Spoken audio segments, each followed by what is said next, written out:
Hey, salut tout le monde, ici le Mouvement Crypto, moi c'est Pépé, puis pour la vidéo d'aujourd'hui, comme je vous avais dit la semaine passée, je vous ai préparé une vidéo sur le Web 3.0. C'est quoi exactement le Web 3.0? C'est quoi l'évolution d'Internet depuis Internet 1.0? Donc pour vous expliquer Internet 3.0, il va falloir que je vous explique la différence entre Internet 1.0, 2.0 puis 3.0.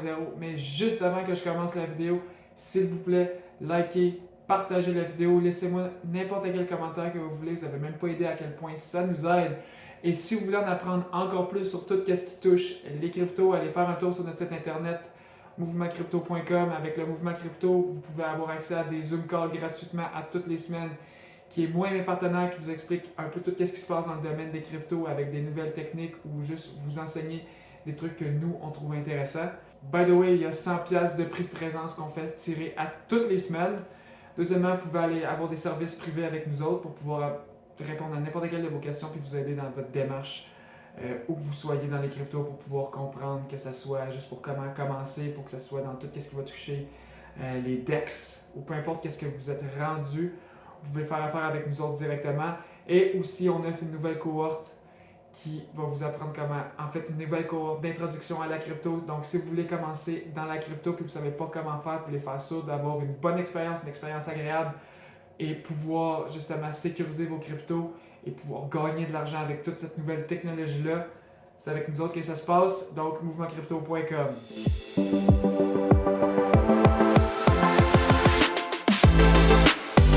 Alright, fait que le Web 3.0, c'est quoi exactement? Je vous l'explique dans une couple de minutes parce qu'avant, je vais vous expliquer exactement c'est quoi le Web 1.0 puis le Web 2.0. Donc, pour commencer, le Web 1.0, c'est l'Internet quand ça a commencé. C'est un Internet avec des informations vraiment statiques. Il n'y avait absolument rien de dynamique. La seule utilisation qu'on faisait d'Internet, en fait, c'est d'aller faire des recherches sur Internet, d'aller lire. Il n'y avait aucune manière de faire des interactions. Que ce soit de laisser des commentaires sur des blogs, que ce soit de créer du contenu, c'était juste carrément des compagnies un peu comme Google, MSN dans le temps, Yahoo, toutes les compagnies du temps avec AOL, toutes ces affaires-là. Je ne sais pas s'il y a des personnes qui se rappellent de toutes ces compagnies-là. Il y a plusieurs compagnies qu'on n'entend même plus parler aujourd'hui. Mais c'était juste des personnes qui créaient des sites internet. Tu vas aller chercher de l'information sur internet, aller lire pour que ce soit n'importe quel sujet, encore une fois. Tu pouvais faire ce que tu voulais, mais c'était vraiment juste de pouvoir aller lire des informations. Le meilleur exemple que je peux te donner avec le Web 1.0, pour vous donner un exemple en fait, c'est de prendre un dictionnaire, de le numériser puis de le mettre sur internet. Donc, il n'y a pas vraiment manière de pouvoir laisser des commentaires, il n'y a pas vraiment manière de pouvoir interagir avec le site internet. C'est juste un site internet où vous allez chercher de l'information. That's it, that's all. Tout ça m'apporte maintenant au Web 2.0. Le Web 2.0, si je peux donner un adjectif au Web 1.0, c'était le Read-Only Internet. Donc, un Internet juste pour pouvoir lire. Puis que l'adjectif que je peux donner au Web 2.0, ce serait le Social Web. Vous avez bien compris, c'est justement là qu'on a commencé à introduire les communautés sur Internet. Donc, tout ce qui va avoir rapport aux médias sociaux, mais aussi aux personnes qui vont créer du contenu. Si on pense que dans le Web 1.0, c'était juste une poignée de personnes, une poignée de compagnies, les grosses compagnies, il y en a encore qui sont vivantes aujourd'hui, qui créaient du contenu, puis que la seule manière de pouvoir aller regarder leur contenu, c'était d'aller sur leur site Internet, mais on n'avait aucun contrôle, où on pouvait absolument rien dire sur le contenu qui était généré, parce qu'on pouvait juste le lire. Mais Internet 2.0, c'est absolument le contraire. C'est tout le monde peut commencer à créer du contenu, tout le monde peut commencer à bâtir une communauté, que ce soit sur, par exemple, tous les réseaux sociaux, que ce soit pour Facebook qui est le créateur un peu du Web 2.0, que ce soit sur Instagram maintenant, TikTok, que ce soit sur Pinterest, les blogs, tout ce que vous pouvez imaginer, mais en fait, tout le monde peut créer du contenu puis aller chercher justement un revenu à partir de ce contenu-là. C'est ça qui a permis aussi à toute la rapidité d'information sur Internet parce que tout le monde avait accès à de l'information avec toutes les communications qui se passent ultra rapidement, même en temps direct sur peu importe qu'est-ce qui se passe dans le monde. Si je peux vous donner un exemple du Web 2.0, c'est la meilleure manière de donner un exemple, c'est carrément les réseaux sociaux. Les réseaux sociaux, vous pouvez créer du contenu, vous pouvez créer votre propre contenu puis le donner à monsieur et madame tout le monde, que ce soit de manière privée ou complètement publique. Vous pouvez créer votre propre contenu, après ça, le monde peut vous laisser des commentaires, ça a des points positifs et des points négatifs. Puis le Web 2.0, vous êtes pas aussi, c'est aussi. Puis avec le Web 2.0, c'est aussi possible d'aller chercher des revenus, donc avec vos communautés qui peuvent vous donner de l'argent ou juste monétiser votre contenu. Le seul truc que je trouve vraiment désavantageux avec le Web 2.0 dans tout ça, c'est que c'est ultra centralisé. Donc, tout le contenu que vous créez, même si vous êtes capable d'aller chercher un revenu dessus, mais en fait, la majeure partie des revenus que vous allez chercher dessus, c'est les grosses compagnies qui vont les chercher parce qu'ils sont capables d'aller chercher toutes les informations de vos clients et utiliser vos clients à leurs propres avantages. Même une partie des profits que vous faites leur est revenu à eux autres parce que vous utilisez leur plateforme. Fait que maintenant qu'on comprend le Web 1.0 puis qu'on comprend le Web 2.0, c'est maintenant le temps de parler du clou du vidéo. En fait, c'est le Web 3.0, le Web 3, puis là, c'est là que je rentre dans des affaires un petit peu plus compliquées. Je vais essayer de rendre ça simple pour vous. La première définition que je peux donner au Web 3.0, c'est un Internet décentralisé. Si vous ne comprenez pas le terme décentralisé, la décentralisation des choses, c'est quand ça n'appartient à personne, mais juste à la personne à qui les informations appartiennent. Donc, ça n'appartient pas à une autre entité, une autre entité qui est une compagnie centralisée. Par exemple, quand vous créez un compte sur Google ou sur Microsoft ou sur n'importe quel site Internet, vous donnez vos informations à cette entité-là, puis ces informations-là peuvent être utilisées justement par les grosses compagnies ou c'est des informations qui peuvent être volées. Donc, c'est pour ça qu'il y a aussi des vols d'identité avec le Web 2.0. Avec le Web 3.0 qui est géré par des blockchains, par une technologie beaucoup plus sécuritaire que tout ce qu'on connaît aujourd'hui, grâce à son fonctionnement qui est relativement nouveau puis innovatif. Si vous ne comprenez pas c'est quoi la technologie de la blockchain, allez regarder la vidéo sur la blockchain qu'on a faite sur notre chaîne YouTube, vous allez peut-être pouvoir comprendre, mais en gros, la blockchain est un système beaucoup plus complexe que les systèmes qu'on connaît déjà aujourd'hui sur Internet, qui rend le vol d'informations quasi impossible à moins que vous donniez carrément vos informations à quelqu'un.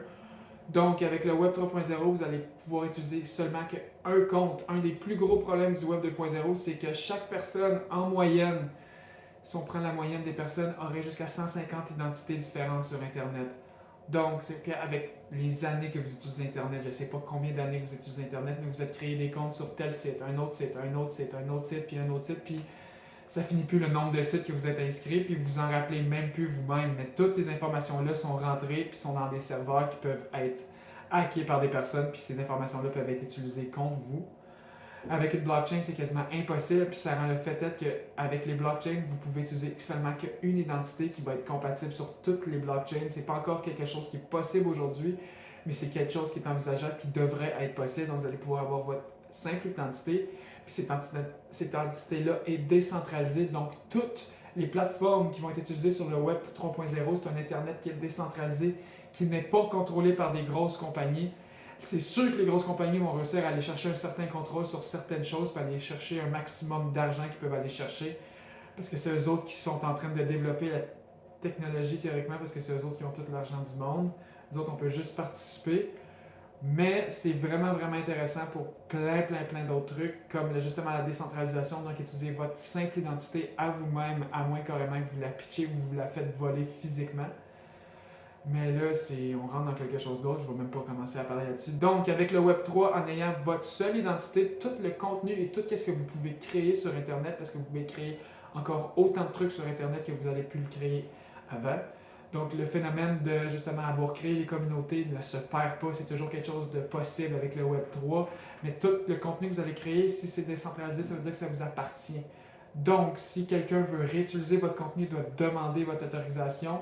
Vous pouvez le donner gratuitement, vous allez chercher des revenus là-dessus, ça rend les choses vraiment intéressantes.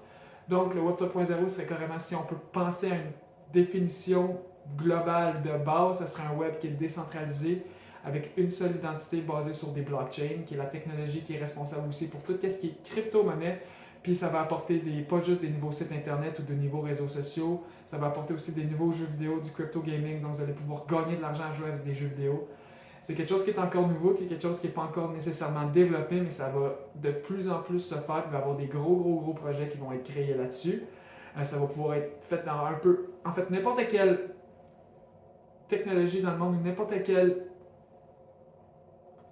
aspect dans la vie va pouvoir tirer profit du Web 3.0. Puis si on y va encore un petit peu plus loin, le Web 3 en fait est aussi l'introduction des intelligences artificielles dans les sites Internet. Donc si on compte qu'il n'y a pas juste une entité qui contrôle une tonne d'identités différentes, puis que c'est un Internet qui est justement utilisé par plusieurs identités singulières, donc c'est difficile pour les sites Internet ou pour les informations qui est justement pas transigées, mais utilisées puis retenues dans les sites Internet de pouvoir savoir qu'est-ce que les personnes recherchent réellement. Donc, il va y avoir des sites, des sites Internet dotés d'intelligence artificielle. Presque tous les sites Internet vont avoir ça. Ça va permettre au site Internet de pouvoir réagir beaucoup plus facilement sur tout ce que vous cliquez et de mieux comprendre. Donc, les sites, avec le temps, vont devenir plus intelligents et meilleurs par eux-mêmes. Ça va pouvoir aussi aider à l'arrivée d'avoir de l'assistance artificielle. C'est aussi quelque chose qui va faire en sorte qu'il va avoir des Internet of Things, qui appelle, donc c'est l'Internet dans n'importe quel objet. Demandez-moi pas comment ça fonctionne, j'ai pas encore compris exactement comment n'importe quel objet pourrait être doté d'Internet. C'est quelque chose à reparler dans le futur, c'est quelque chose de vraiment intéressant qui me passionne, donc inquiétez-vous pas, je vais avoir d'autres vidéos qui vont parler de la technologie de la blockchain, de tout ce qui va se passer avec le Web3. C'est pour ça qu'on a créé le mouvement crypto. C'est pouvoir tout ensemble justement évoluer dans cette nouvelle technologie-là, puis d'aller retirer peut-être des sous, d'avoir des nouvelles opportunités qu'on croirait même pas possibles. Donc, si vous avez aimé la vidéo, c'est déjà tout pour les informations que j'ai aujourd'hui. Likez la vidéo, partagez la vidéo, laissez-moi des commentaires. C'est une vidéo que j'ai vraiment trouvé intéressante parce que j'ai vraiment appris beaucoup de choses. Donc, si vous avez d'autres sujets sur lesquels vous voulez que je fasse des recherches, ça va me faire plaisir parce que je trouve ça ultra intéressant. Puis si vous voulez en apprendre encore plus, abonnez-vous à notre chaîne YouTube premièrement.